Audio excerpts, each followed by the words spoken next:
उनके ऊपर डोरे डालने का प्रयास किया। बड़े ने कहा ऐसा है मेरी भारिया तो मेरे साथ, तुम छोटे के पास चले जाओ।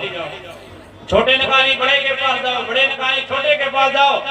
तब तक छोटे ने मेरी नाक कान काट लिया। तब से मैं कटी नाक कान लेकर के घूम रही हूँ। बोले मुझे मेरी सुंदरता चाहिए, मुझे मेरा वरदान चाहिए, मैं धरती पर जाकर के कुछ करना चाहती हूँ। गुरु शुक्राचार्य ने कहा शुक्र कहा तुम भी बैठो।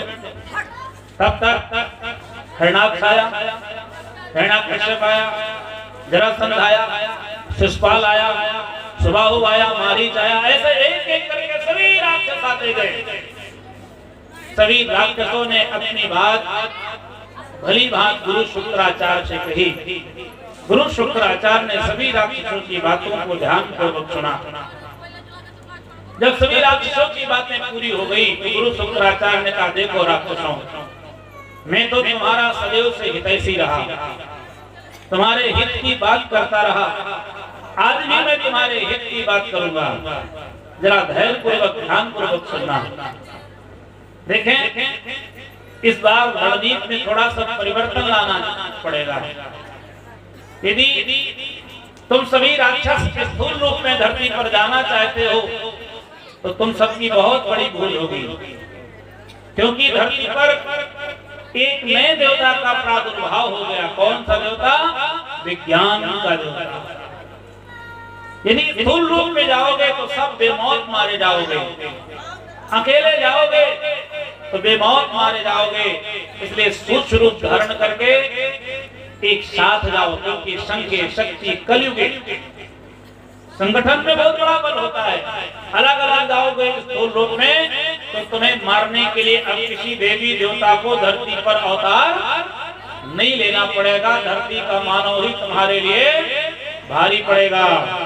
शूर्पणखा तुम चाहती हो सुंदरता का वरदान लेकर के जाएंगे, दूसरों के चरित्रों का हनन करेंगे? ना ना ना ना, ऐसी भूल बिल्कुल मत करना। हो सकता है कुछ चरित्रहीन लोग मिले जो तुम्हारे साथ लिप्त हों, लेकिन उसी में कोई नौजवान चरित्रवान मिल जाएगा, चरित्रवान नौजवान मिल जाएगा। तो आज के नौजवान कट्टा वट्टा लिए रहते हैं, पता चलेगा ये हमारे पड़ोसी का, हमारी बहन का चरित्र बिगाड़ने के लिए आ रही है। तुम 4 कदम दूर रहोगे, टाइगर पर उंगली रखेगा, निशाना साधेगा, मारेगा, चट से तुम पट से ढेर हो जाओगे।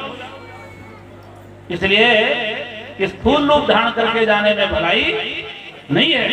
भस्मासुर तुम चाहते हो वरदान लेकर के जाएंगे, दूसरों को भस्म करके उनकी संपत्ति हथिया लेंगे? ना ना ना ना ना, स्थूल रूप धारण करके जाने में भलाई नहीं है। क्योंकि धरती के लोगों ने एटम बम, परमाणु बम, न जाने कौन कौन से बम और मिसाइलें बना ली। पता चलेगा वहां सिद्धार्थ नगर में या दिल्ली में, कलकत्ता में कोई भस्मासुर आया है, जिसके सिर पर हाथ रख देता है वो भस्म हो जाता है, उसकी संपत्ति को हथिया लेता है। कहीं विस्फोट से बैठे बैठे लोग निशाना साधेंगे और वहीं से बटन दबा देंगे, तुम्हें ढेर हो जाओगे, तुम्हारी धूल भी खोजे नहीं मिलेगी। इसलिए स्थूल रूप धारण करके जाने में भलाई नहीं है और अलग अलग जाने में भलाई नहीं है। सूक्ष्म धारण कर, सूक्ष्म रूप धारण करो और एक साथ जाओ। कैसे करें गुरुदेव? एक साथ, क्योंकि संगे शक्ति कली है। एक सिंह के जिस पंडाल की सफाई में लग जाए तो सफाई नहीं हो सकती, सिंह टूट जाएगी। लेकिन कई सिंह जब आपस में मिल जाती हैं, वो जब झाड़ू का रूप ले लेती है तो साहब कितना जिद्दी से जिद्दी कचरा क्यों ना हो, धक्का मार करके बाहर कर देती है। इसलिए संगठित होकर के जाओ, स्थूल रूप नहीं, सूक्ष्म रूप धारण करके जाओ। देखिए बुद्धि के 2 रूप हैं, एक है सद्बुद्धि, दूसरी है दुर्बुद्धि। सद्बुद्धि से सृजन और दुर्बुद्धि से विनाश, विनाश, विनाश। इसलिए दुर्बुद्धि के रूप में जाओ और सभी के मस्तिष्क में बैठ जाओ। ब्राह्मण तुम जाओ, धर्माचार्यों के मस्तिष्क में बैठ जाओ।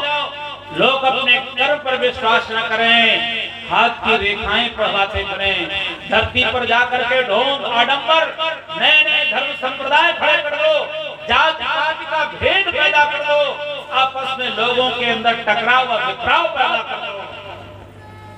भस्मासुर तुम जाओ साहित्यकारों के मस्तिष्क में, कलाकारों के मस्तिष्क में, वैज्ञानिकों के मस्तिष्क में बैठ जाओ, जिन्हें सृजन के लिए सोचना चाहिए वो विध्वंस में लग रहे हैं। सुपर्णखा तुम जाओ नौजवानों के मस्तिष्क में बैठ जाओ, सभी युवक युवतियों के मस्तिष्क में बैठ जाओ, लोग अपने चिंतन चरित्र को नहीं केवल शारीरिक सौंदर्य में लगे।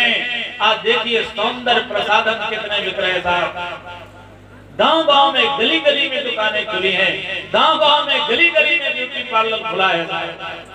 कैसे कहें, सब शारीरिक सौंदर्य के बढ़ावे में तन को चमकाने में लोग लगे हैं, लेकिन तन की डुबकी से कब मन की सदगति हो पाती है। चंगे मन की कटौतियों में तो गंगा खुदाती है। इसलिए मन को, आत्मा को पवित्र करने का विचार करें। सभी राक्षसों को विरुद्ध से कहा तुम जाओ भाइयों के मस्तिष्क से बैठ जाओ। लोग अपने भाइयों को हिस्सा देने को तैयार ना हो। भाई और बहनों, सभी राक्षसों ने गुरु शुक्राचार्य की बातों को शिरोधार्य करके सूक्ष्म धारण करके धरती पर आ गए। और देखिए आज स्थितियां कैसे हो गई साहब, जगह जगह नए नए धर्म संप्रदाय खड़े हो गए। आज आदमी भूख आडंबर में फंस गया। आज छू मंत्र में, दुआ भभूत में आजाद न जाने कितना जकड़ा है। भाइयों बहनों, पहुंचते लोग महाराज बड़ी समस्या है। अच्छा बच्चा क्या समस्या है? ये समस्या है। अच्छा अच्छा अच्छा, मस्तिष्क में कुछ खट्टा खट्टा आ रहा है। अच्छा ये बताओ तुमने फुल्की खाई कि नहीं खाई? खाई तो थी महाराज, तो खट्टी वाली चटनी डाल करके तुमने नहीं खाया था। खट्टी वाली चटनी डाल करके फुल्की खाओ और तुम्हारी कृपा वहीं से शुरू हो जाएगी। आज का धर्म फुल्की हो गया, समोसा हो गया, टिकिया हो गया, जाने क्या। आज धरती पर कैसे ढोंग फैल गया, कैसे कैसे लोग आज ढोंग फैलाने लगे। और उसके चक्कर में जो उच्च स्तर के साधक हैं उनकी भी अवहेलना हो रही है, उनका भी अपमान हो रहा है। धर्म के आड़ में लोग न जाने क्या क्या करने को तैयार हो गए, नए नए धर्म संप्रदाय खड़े हो गए। आज ऐसी ऐसी मिसालें, ऐसे ऐसे प्रमाण बम न जाने क्या क्या बन रहे हैं। विचार करना,